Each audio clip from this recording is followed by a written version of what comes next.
আজকে বানাবো একেবারেই একটি গ্রামীণ রান্না, চিকনি শাকের ঘন্ট। চিকনি শাকের ঘন্ট বানানোর জন্য এখানে চিকনি শাক, আলু, বেগুন ও শিম নিয়ে নিয়েছি। তারপর গ্যাস জ্বালিয়ে কড়াই বসিয়ে তেল দিয়ে দিলাম।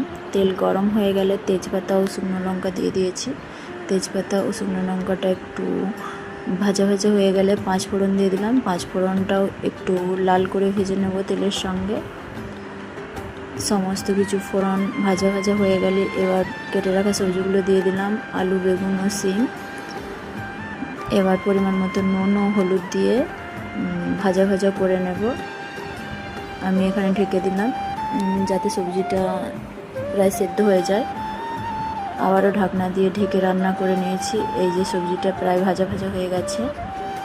এই পর্যায়ে আমি দিয়ে দেব চিকনি শাক।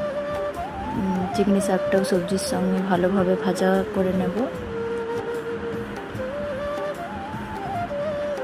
চিকনি শাকটা ভালোভাবে রান্না হয়ে গেলে এখানে দিয়ে দেব বেটে রাখা মশলা, সরষে ও জিরে। তারপর এখানে দিয়ে দিলাম হলুদের গুঁড়ো, লঙ্কার গুঁড়ো। মশলার সঙ্গে সবজি ভালোভাবে কষিয়ে নেব।